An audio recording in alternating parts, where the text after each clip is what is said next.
আসসালামু আলাইকুম। দেখেন, আজকে একটা অনুষ্ঠান, এটা হয়েছে আমার মেয়ের বার্থডে। আপনারা দোয়া করবেন আমার মেয়ের জন্য, যে যেন অনেক ভালো থাকে, সুস্থ থাকে, আল্লাহর রহমতে তার যেন শিক্ষিতভাবে তোলা যায়। আর আজকে আমার মেয়ের হ্যাপি বার্থডে, 12 বছর পূর্ণ। তাই আমি আজকে ছোটোখাটো একটা আয়োজন করেছি, যাতে আমরা সবগুলাই মিলে এই অনুষ্ঠানটা করা। দেখেন আমার মেয়ে কিভাবে কেক কাটে আর কিভাবে বাচ্চাদের নিয়ে এত আনন্দ ফুর্তি করে। এটা সবার বাবা মায়ের ক্ষেত্রেও, কিন্তু মেয়ের মুখে হাসি থাকলে সবার বাবা মায়ের মনটা ভরে যায়। যেমন আপনারাও যদি এরকম একটা অনুষ্ঠান করেন, বাচ্চা কাচ্চার মন ভালো রাখতে চান, তাহলে এরকম ছোটোখাটো একটা অনুষ্ঠান আপনারা বাসায় ঘরে বসে এগুলো করতে পারেন, তাহলে বাচ্চার মনটাও অনেক ভালো থাকে। দেখেন আমার মেয়ে কেক কেটে প্রথমে আর দাদিকে খাওয়ালো, আর নানাকে খাওয়ালো, আমাকে খাওয়াতে হয়েছে, আর বাবাকে খাওয়াবে। এভাবে সবাইকে খাওয়াই দিবে। তারপর আমার মেয়ে সবাইকেই কেক একটু একটু করে মুখে দিয়ে দিবে সবাইকেই। দেখেন, আর আমার সবাই এই ভিডিওটা দেখবেন, লাইক করবেন, শেয়ার করবেন, আর আমার মেয়ের জন্য দোয়া করবেন।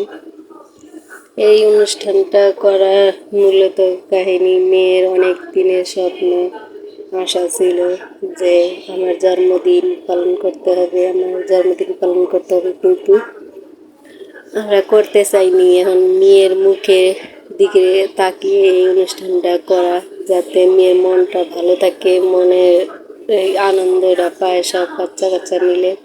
এই জন্যে দেখেন সবাই মিলে কত সুন্দর করে আনন্দ ফুর্তি করতে আছে। এরকম করে আপনারাও চাইলে করতে পারেন। কত হাসি খুশি, কত আনন্দ। আমরা সবাই বাসার সবগুলাই কত সুন্দর করে সেজে গুজে দেখেন বসে আছি। এই অনুষ্ঠানটা আমাদের সন্ধ্যার পরের কথা ছিল, কিন্তু একটু সমস্যার কারণে আমাদের রাত হয়ে গেছে অনেকটা। এই কারণে বেশি একটা আমরা করতে পারি নাই। দেখেন, তারপরেও যতটুকু সম্ভব আমরা করেছি। এইভাবে সবাই সেজে গুজে কত সুন্দর করে দেখছে, ভাবিরা সবাই বসে আছে। আর এই পাশে দেখেন আমার মেয়ের জন্য গিফট, কিন্তু এইগুলাই করি না, আরও রয়েছে রুমে। এই কারণে এখানে অল্প কিছু, এখানে সবাই দেখেন আমরা কত সুন্দর করে সেজে গুজে দাঁড়িয়ে আছি। আর আমার মেয়ের এই অনুষ্ঠানটা মূলত জায়গা কম দেখে আমরা ছাদে এটা করেছি, লাইট সেট করে আমরা এটা ছাদেই অনুষ্ঠানটা করেছি। এই কারণে বেশি একটা করা হয়নি। তারপরেও যতটুকু করেছি, যতটুকু সামর্থ্য চেষ্টা করেছিলাম তাও করেছি। যে মেয়ের মুখের দিকে তাকিয়ে তো এইগুলো রুমে করতে চেয়েছিলাম, কিন্তু আমার রুমে অনেক জিনিসপাতির জন্যে রুমটা একটু খালি নেই, এই কারণে রুমে করা হয়নি। রুমে করলে অনেকেই বলেছে রুমে করলে তোমার রুম সাজালে অনেক সুন্দর দেখাইতে, অনেকেই করতে।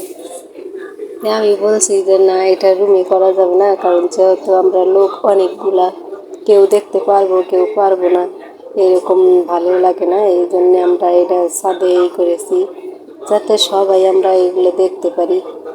দেখেন কত আনন্দ করতে আছে, কত সুন্দরভাবে বাচ্চা কাচ্চারা কত হয়েছে করতে আছে।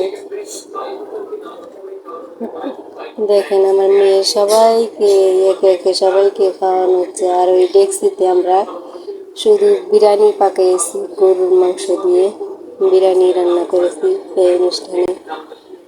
যেহেতু বেশি একটা লোক না, আমরাই বাসার ভিতরে, এই কারণেই গরুর মাংস দিয়ে আমরা বিরিয়ানি পাকাইছি।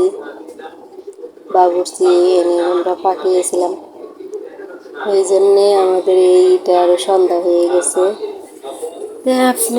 আপনাদের এই ভিডিওটা পুরোপুরি আপনারা দেখবেন, লাইক কমেন্ট শেয়ার করবেন। আর নতুন নতুন ভিডিও দেওয়ার জন্য আপনারা আমাকে উৎসাহিত করবেন, যাতে আমি আপনাদের প্রতিদিন নতুন নতুন একটা করে ভিডিও দিতে পারি। আপনারা লাইক করবেন, শেয়ার করবেন, আর আমার মেয়ের জন্য দোয়া করবেন। আর আপনাদের বাচ্চা কাচ্চার জন্যও মন ভালো রাখার জন্য আপনারাও করবেন যাতে বাচ্চা কাচ্চার মন ভালো থাকে। দোয়া করবেন আমার মেয়ের জন্য। আল্লাহ হাফেজ।